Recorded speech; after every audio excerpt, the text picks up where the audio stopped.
Boom. So, story about that, it was raining.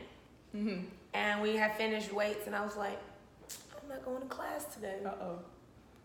Not the African American class. I was like, I'm just feeling, like tired. I was like, I'm just not going to make it to class today. So, stopped raining. So, I was like, went, passed out, took a nap, ate breakfast, passed out, set my alarm, got up for my next class. I'm walking down to here. I hear the hill, you know, going. I hear beep beep, Miss Anderson. And I was like, who's calling me? I turn around, it's Dr. Moore in his car. He was like, we missed you in class this morning. Is it a big class? Yeah, but you know me, I'm one. Sit in the front, huh? I sit in the front. I participate. I know what's going on. And he was like, yeah, we missed you in class today. I was like, oh, you know, it's that time of the month. Lies. He was like, oh, it's raining today. He was like, oh, okay. But I would not suggest you doing that. But yeah, so just having stuff like that just sticks with you, just memories and just. He was one of my favorite teachers in classes, just in general. Yes. Just interesting the whole time. Like, it could be a damn 2-hour, 3-hour class, but I'll be, like, right with him. The whole time. Because he kept just you engaged. Nuggets. Yeah. Nuggets, and they're mad. Yeah. And they're heated. He's the president now. Of the African American diversity, like division of inclusion, yeah, like diversity of diversion. Diversity. We didn't go. We went to UT. We promise. Division of diversity. Don't just let it go. Division of diversity. Just let it go. That's what it's called. So yeah, I wouldn't have changed it. College flew by so fast. High school flew by, and so I like college. I just wish we would have won some more. We had some issues. Yeah. Went inside. Lord Jesus, it was so fun though. Yeah. Let's see. Pro. How was the transition from let's say senior year to your rookie year of pro? It was eye-opening. Okay. It was eye-opening. You're still coming from that high. So I won my 4th year in college, NCAA championship. I was like, I'm making this world team. I'm going to Berlin, you know, so you still had that high. I think what probably was so you're still riding that wave. What was not challenging, but was eye-opening learning experience was my 2nd year. Okay. To where you're not in the college setting or training in the college type environment where you know like not even that, because I was still training at UT, but you're still training on a different cycle.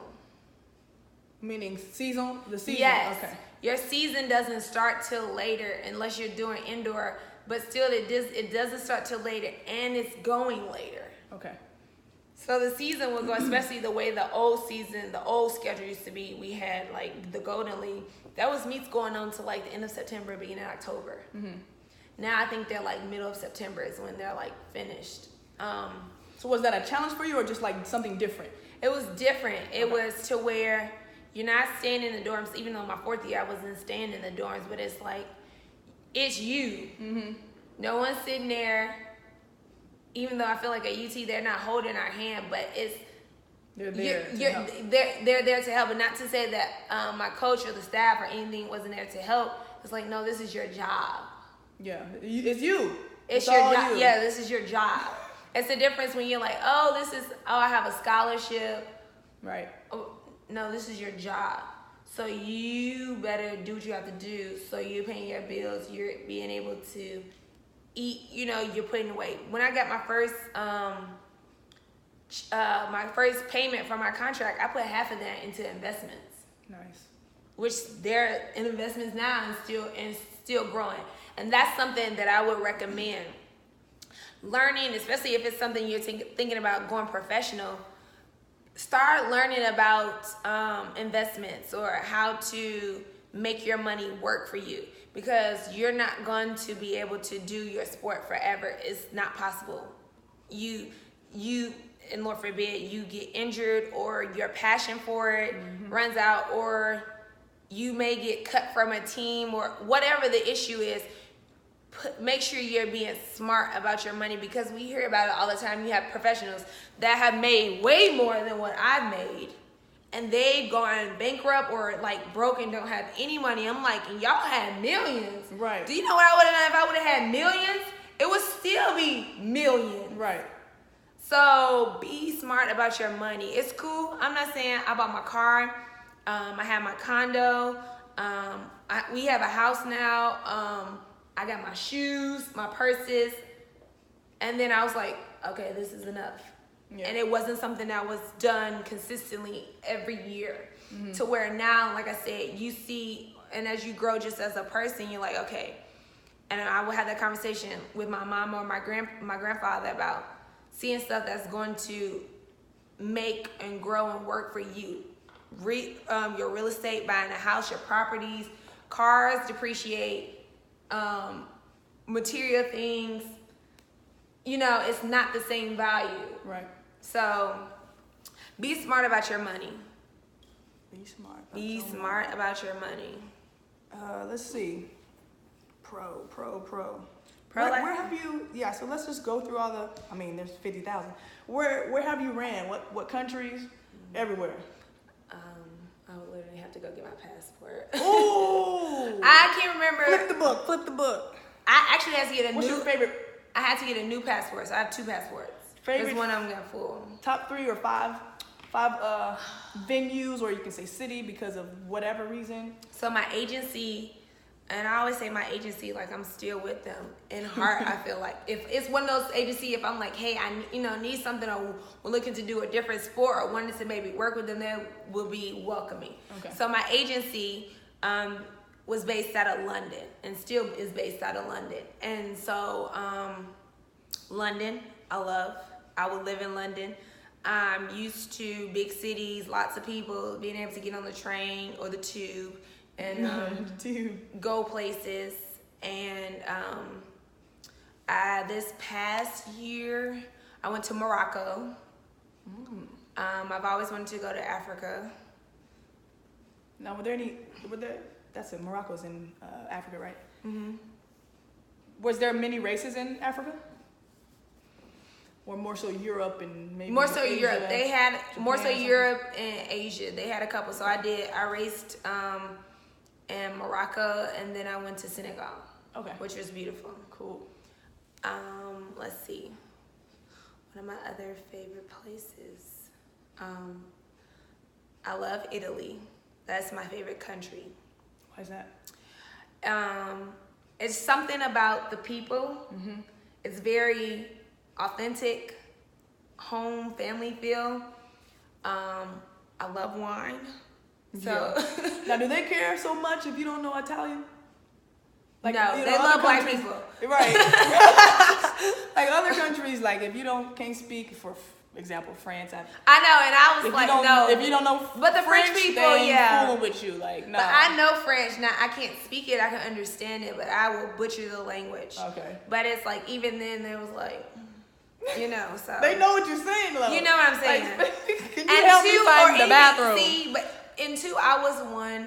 When I would go to countries, I would at least like to know how do you say hi, bye. To make a conscious effort to learn the language while I'm there. You gotta. I mean, when you're in another country, you gotta assimilate a little bit. It's just respect. That's what I learned going overseas. Assimilate a little bit to the language, the culture, the food, ask questions, just enjoy them, and then they just open up and they're more helpful to you.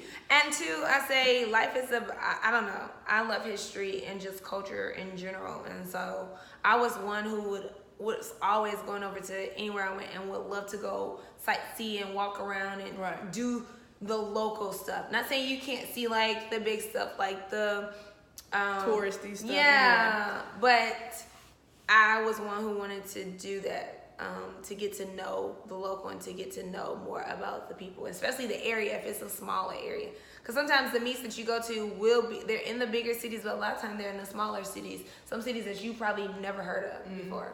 Okay. But Italy, I love Italy. I do. Let's talk about kind of for the pro athletes or college athletes that are going to be going pro. What do they need to know about, let's say, agents first? It's a business. Mm-hmm. And so you have to have that mentality of taking it as a business. No one's gonna work harder for you than you. And knowing and having that mindset. Not saying your agent won't be good or the company that you go with won't work for you or try to push you, but know too, you're not their only athlete. Right. And so having that mindset of doing it and being a boss in a sense, you know. Mm-hmm. For instance, when you have shoe contracts with these companies, you're considered self-employed. So when Nike would send me the money, I would distribute it to my agent and then to my coach. It wasn't the other way around. Mm-hmm. And I wanted it like that for a reason. I'm the one who's working for the company. Right. So when I get paid, you get paid. Right. And to have it to where you're taking some ownership. I feel like sometimes, and depending on the bigger sports, it's like, oh no, my agent will put my money in my account, and then you hear about people getting swindled. Not saying that's going to be the case for any of you or was the case for me. It wasn't at all. Mm-hmm. But it was just to have that ownership. Right. Taking hold of it's your career. So no one's going to work harder for yourself than you. Right. And then like having the ability to say, if there's an agency or you have an agent that you just don't feel comfortable with, or you're running with, I don't know, if you're running or playing for a team that you're not comfortable with or your situation, having enough confidence to say, this is not for me, let me try to move on. I did that. So I had an agent when I first signed. Okay. And he was a great guy, still is a great guy. But I knew for where I wanted to do, just to have, it was a smaller agency. Mm-hmm. And my agency was a bigger one. They have some of the top soccer players, cricket players, rugby players, mm-hmm. They're like a big company to have that backing behind it. And not saying that the smaller companies or smaller agents don't have that same backing. That's not the case, but I know for me, that's something that I wanted. And two, is just finding that niche, finding what works best for you and not being afraid to say, hey, looking over your contract when you're because I know for mine, I had to give 60-day notice or something. No, read through. Anytime I got a contract, I had my agents send it to me. Mm-hmm. I looked over it. I highlighted it. I read through it. If I had any questions, I put a question mark by it. And hey, on this page, what does this mean? Because I want to have that knowledge. Know what's going on in your life. Know what you're signing. Know what you're getting into. Right. So you're just not blindsided or you just don't know. Knowledge is power. My last contract, I negotiated that. Okay. My agent on my behalf did it, but I was like, no, this is what I want. This is what I want. The clause, I want the bonuses to be this, and he would come back and say, this is what it is, and mm-hmm. But that was me, mm-hmm. Because that was 4 years into it, mm-hmm. So I felt like I knew, and then too, I was the one, like I said, I asked questions. I've always been one that would ask questions and want to know what that, if I can stress anything to you guys, look at paperwork. No, don't be afraid to ask questions. Don't feel like you have to settle, especially when it comes to numbers, for something that you feel is not your worth. Right. Do you have any mentors or people you look up to that are athletes as well, in the track and field community or outside, different sport? Anybody that you would call and be like, you know what, this is happening, I know you might have been through it, what kind of advice do you have?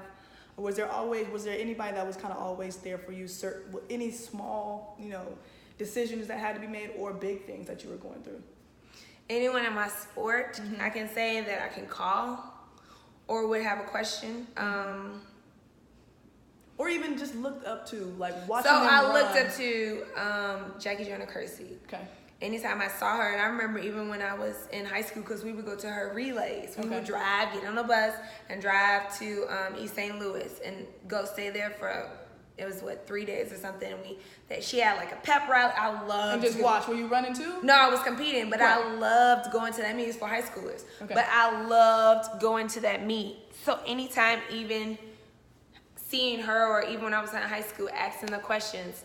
My high school coaches knew a lot of people and were involved in USA track and field. So anytime, even as a professional or when I was in college, I would call and ask them.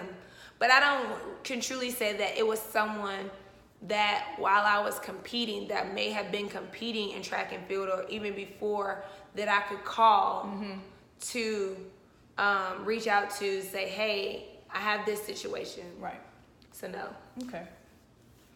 I want to know. Well, let's talk about your best accomplishments, your medals. I want to know. Well, I want them to know what kind of badass you really were. Go ahead. Tell everything. Shoot, I don't know. I know my neighbor down the street, Mr. Pincham, amazing guy, a lawyer, R.I.P. Mr. Pincham, bought me a huge trophy case. And it's still at my mom's house. She was like, you need to come get your trophy case. I was like, that thing is heavy. But I would keep, and the reason he bought it for me, because they did an article with the city, Chicago Tribune, Chicago Sun-Times, one of them. And they asked me, where do I keep my medals? And so I had my medals like in Nike shoe boxes and stuff. Right. Underneath my bed. I didn't have like a trophy case or anything. And so that's why he purchased it for me. But like so many medals, and even the medals that I won as a professional, I gave them to my grandfather. So what were your best accomplishments in your pro career? So best runs, best medals. So I don't have any individual world championships medals. Okay. I have relays. Okay, So cool. 4x1. So we have a gold, silver. We have the world relay record. I think it's still there. Yeah, I think it's still there. Yeah. I have it. The group that I was on, we have still the world junior record in the 4x4. And so junior is in college or high school? So junior, junior. you can be world juniors depending on your age. I think it goes to 18 or 19. So you're thinking basically like for instance, my last world juniors team was my freshman year of college. Okay. That summer. Okay. And then I had to do senior teams. Okay. So you're thinking at least like 2 years, freshman year of college, you're able to compete on the junior team. So you hold the record for seniors, right? 4x1? Yeah, and then for 4x4 for the juniors, all the state records for Illinois. Still, can't nobody touch them. No. Nobody close. I know. I think my mom said someone probably came close to my. You know, Mama be watching. What? Like, can't nobody take my baby name off this list. She be watching. Said about maybe the 100, but not like the 2 or the 4 or the, like no one's near the long jump. That was like almost 21 feet. Dang. Trying to think. I see all the ups and the downs as successful. That's your career. And would I do it over? No. Are some things that I probably wish I knew that I knew back then? I mean, knew now that I knew back then? Yeah, of course. But that's the beauty of it. To where going now into my next careers, you can take that knowledge. So I've always been one that believe everything happens for a reason, and when you just grow and learn at your own pace. And it wasn't easy. It's not going to be easy, but it was worth the experience. It was worth being able to go and travel all over the world. How do you stay in the moment when it's tough? You know, you're training hard, and it's just every day is kind of the same because you have to have that structure, right? And you're training for something. And so I know in basketball, like it get to the end of the season, I'd be like, I can't wait for this season to get over. But then when it was over, I was like, well, dang, what am I gonna do? Because you're just kind of stressed out, and you're doing it, and you're going hard. So how do you stay in the moment, especially with these high school kids and college kids? Balance. Because for most college kids, they're not going on to pro. We're the 1% or whatever percent that goes pro and gets to at least 1 year of professional career. I know to run track professionally, You may do it, maybe, and I mean like to be good and ranked and still have a contract and all this stuff. Maybe 2 years or something like that. I ran for 8. There are some people that have had that have done it for 13. But those numbers, anything like over 4 years or so, where you have people that have been running for like years, but where they've been on teams, where they have contracts, where they ranked in the world. And so to run 8 years professionally and to be successful and to be on teams, and Bard, I didn't do 2018. 2018. I really ain't doing 2018. I'm retired.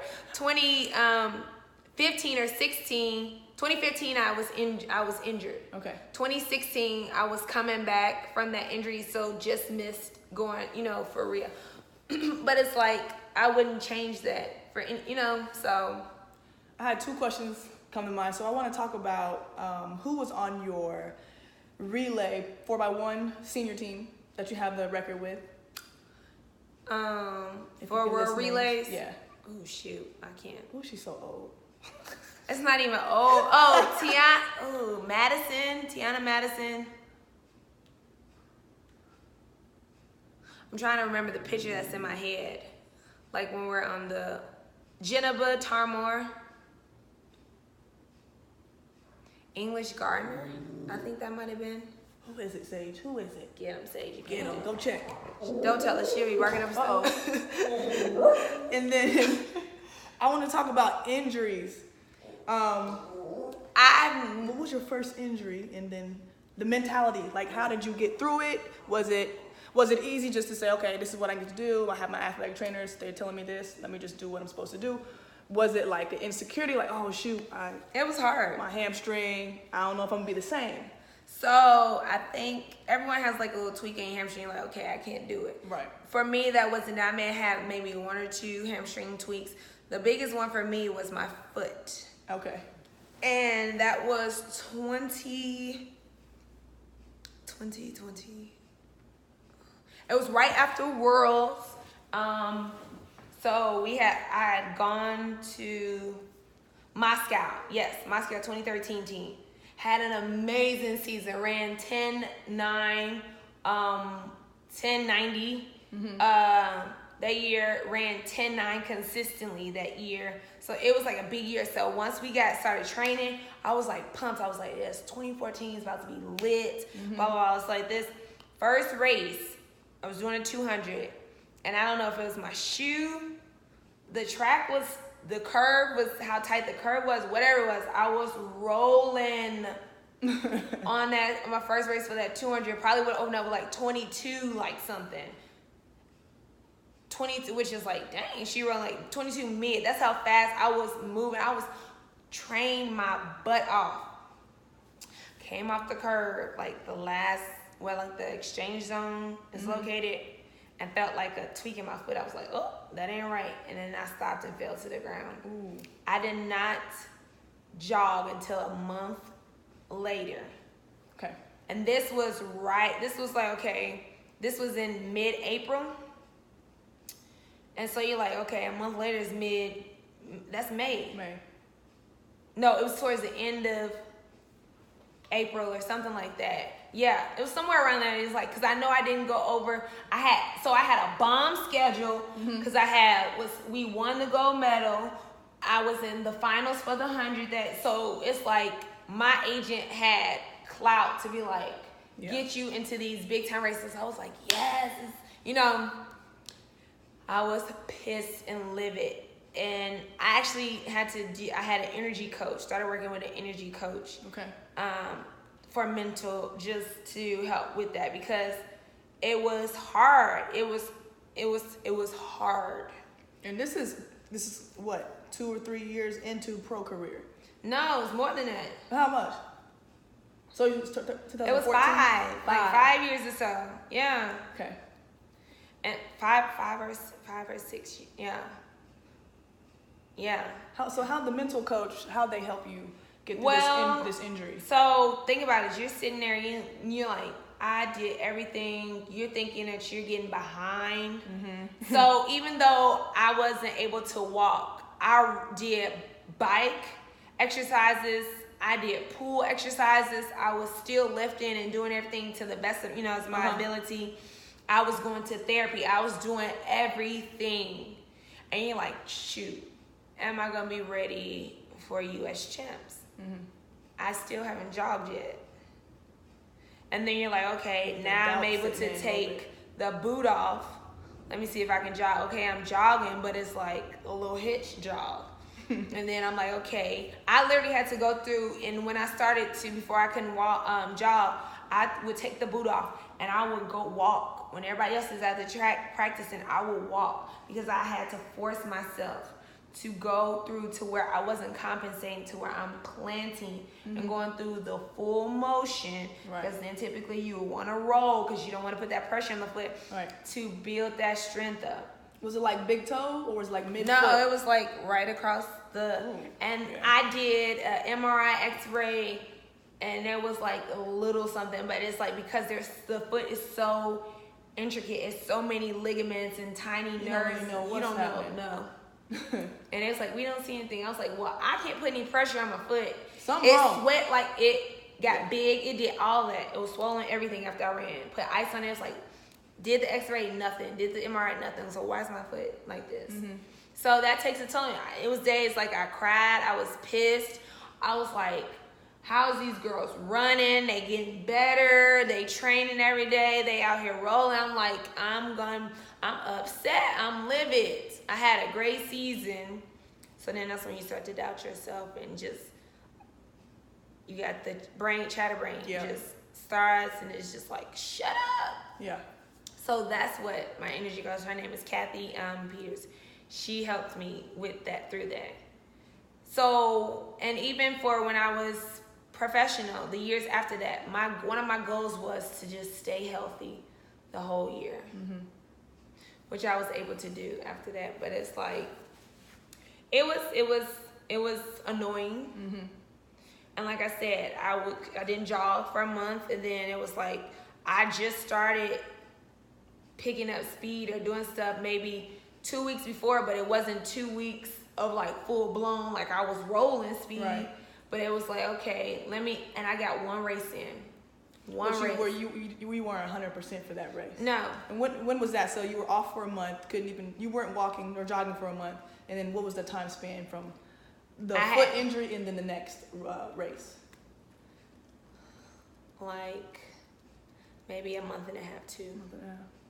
So then that 1 month is gone. You're just like, oh shoot, I have a month left. US Champs is gonna be here. I at least need to. So then 2 weeks out, I was able to start really getting back sprinting, putting on spikes. And even when I would put on spikes, body weight. And getting in a block to where you're in an angle and you coming up and you're putting all that pressure on that foot. What was the rehab like? So you couldn't put pressure on it, so you were doing what, band stuff and lots of tissue work, trying to figure it out? Yeah, or stem machine, and ice and stuff like that? all that good stuff. Okay. Boom. I don't have any more questions. Anything that you want to say as far as advice for any specific middle school, high school level, or just you can do general advice? I say my general advice is just to love what you're doing. Like I said earlier, remember your why. There's a saying, and I can't remember who says it. If you didn't get paid to do this, and this is more so for the professional, if you didn't get paid to do this, would you still do it? And so that's something that you have to think about. But for elementary school level, have fun, enjoy it, enjoy the journey of it. Don't overstress or overthink it. But that doesn't mean that you're not gonna be a competitor. I think some people they forget about the difference. It was like, well, if you're not stressing about it, you're lackadaisical about it. No, you can still be a great competitor. Another thing is too, for all levels, it's just having that balance. There were days when I just wanted to, from when I was younger to as a professional, wanted and needed to just go hang out with my friends. Because it's like you constantly, especially the more you get into the season, it's like the tunnel gets to where it's like just this. So enjoying and having that balance is something that's super important, super important. And that's one question I didn't ask, but I wanted to, was what sacrifices did you make along every journey, like the high school, right? High school. So let's really dig into high school, because that's where most of my followers are, viewers. High school sports, and then the college. And it might be the same in high school, but just more so in college, the sacrifice you have to make to stay on track. So I think in high school, did you eat what you wanted to eat? Yeah. So yeah, I think our generation was good different. with that. We was rubbing. Mama cooked some fried chicken and biscuits. What? Yeah, but I was like, Mama, so I was like, sacrifice. Food didn't change until college for me. A little bit, and then food as I got. has never changed for me. Well, you were eating healthy, right? Pretty much. Yes, but I'm too naturally lean. Right. So when people are like, oh, don't eat. I love pasta. I eat hamburgers. I eat fries. But I'm naturally a lean person. So the more I lift, it's like cut, tone. Which means that your muscles are susceptible and easier to pull. So I had to make sure I was getting fats and proteins. So I ate. But sacrifice, I'm trying to think of sacrifices I made in high school. Going to bed. I didn't stay out late. I did eat healthy. My mom cooked, so we really didn't eat unhealthy, like. Yeah. No, our weekend was like, you had McDonald's, or that was back then. I don't know what, but it was like you ate out on like Friday night or Saturday. And then the rest of the time you were eating either the cooked meal or leftovers. Right. Better leave them leftovers. Ain't cooking You better nothing. eat them leftovers. Or you gonna cook it yourself. Right. So I can't really think of any sacrifices. So I feel like it's when I think about sacrifice, I'm like, I didn't make any sacrifices. This is just what I want to do. Like, I didn't want to go hang out. I was the kid. I'm like, Ma, you can't take me to practice in the city, Oklahoma City. I need to find a ride where my people from Tulsa rolling up there. I need to get in the car with somebody and go to practice. Like, I didn't want to hang out with nobody else. My homies was on the team, and that's where the homies was. So I couldn't stand missing practice for AU or basketball practice for high school. But I like to hang out with my other friends and go to the movies or whatever. Yeah, see, I did. But it was never like, I have a decision to make to go play ball or go put some shots up and then go with them. Like, I'm gonna be in the gym. Oh, for me, it was like, and I have friends who understood and knew that, and they would come to my games and stuff. And I think for me too, I think playing 2 sports was great. Yeah. Because it allowed me to, like I said, to have that time where I'm stepping away, breathing, but I'm still being active. I'm still being competitor. But it's different. And see, for me too, track, even though high school, college, younger, track is an individual sport. You can be on a team, but it's very individualized. So I think that's one thing I loved about volleyball. Because we were out there. We were all out there on the court together. You're gonna be maybe a couple in the same, maybe next to your teammate in a race, but y'all all still in one lane. It's still the result is individual. It's still individual. Yeah. And so I loved having the time where I was like, I wanted that. And I loved being and running and having the team aspect of track, but I was like, I loved playing volleyball. Were you all-stater? Yeah. Nice. I loved playing volleyball. I loved it. We get that ace, and then you mug that girl.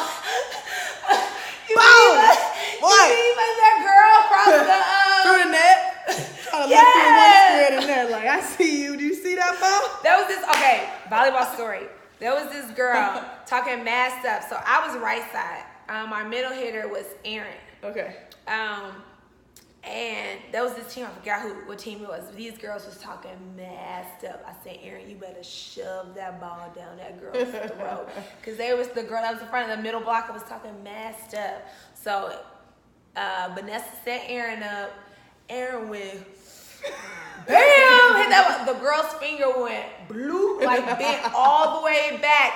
And so when Aaron hit that, and we were like, yeah! You know how you run to the middle. And next thing you know, we see the girl on the floor holding her hand. We was like, oh shoot. We was like, yeah.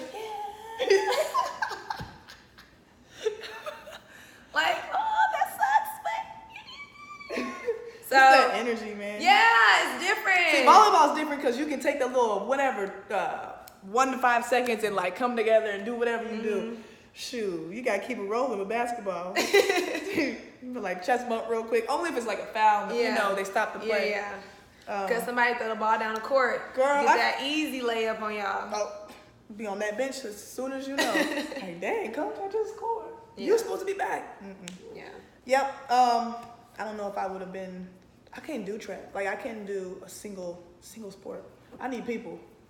Cause when I'm sucking, I need you to handle the ball, make me look good. I'm just gonna run, or I'm gonna just rebound, make y'all look good. So, anything else? Sage, you say hi to people. Say hi to people. Sagey Pagey. Well, guys, that is Alex Anderson. Appreciate you being on the show. Yeah, follow on Insta. Yeah, put your handles out there. Go ahead and get my girl. Yeah, for real. So you can follow me at Alex_FitATX. Boom. I am a personal trainer right now. Amongst other things, you can follow my modeling acting page at Hey Marie. That's Hey Marie 87. And then on Facebook at Alexandria Anderson. Boom. I have Alexandria M. Anderson, but I have too many friends for that, so I had to create another page. And so, real quick, what are you doing now before we leave? So, you got some training going on. What's your biggest project? You're like, I'm about to do this right now. My biggest project is just building my camps right now. So, I am a trainer with Camp Gladiator, but I also have my own training company. It's Essential Fitness ATX. Yeah. So just getting the stuff together to launch that. And so right now we're having this big birthday deal going on. So it's like that has been put to the side. But coming this fall and stuff, I'm working on my website, building my clientele for that. Because I love being able to train and still inspire and encourage folks in the big group, but I also too like the one-on-one or like the two-on-ones, having it more of an intimate setting. And so cool. And then just acting, modeling, did a movie. Staying busy, like I am. Professional athletes, staying busy. Real quick for the athletes that have had a career or on their they got 3 years probably in their career left. The transition from the mental transition and the preparation of figuring out what you want to do. Don't wait till the last minute. Retirement. Retirement. Don't feel like if you're thinking about retirement that you're giving up and you're putting the the horse before the cart or the cart before the horse. But to always know and have a plan and know what your exit strategy is going to be. Because like I said, 8 years flew by like that. But I already knew in a sense kind of what I wanted to do. I did the whole interview for the job in corporate world and did second interviews with them and then got offers, and then something wasn't sticking. So I knew for me, the last 8 years, in a sense, I was my own boss. Right. And so I worked with, my agency and my coach, right, but I was my own boss. It's hard to go from that. Yeah, to not saying your boss will be mean or anything, but just, let me tell you, advice, know what your next step is when you are preparing to either retire, or even before then, you may have a love, because this is a chance. Your body is only going to be like this for a certain amount of time. And so take full advantage of it. 2, if you have a degree, you can always fall back on your degree. And 2, for those who are going from high school to college, make sure you're networking and building those relationships with the university. I go back to UT all the time, and do volunteer work with them. And if I ever need something, all I have to do is just call Tina or Chris. Yeah. And they'll be there to help me. So build those relationships with the counselors and the athletic directors and the teachers and your coaches and the staff. I even still kick it or see the people that, the trainers that were at UT. And so build that relationship and be open to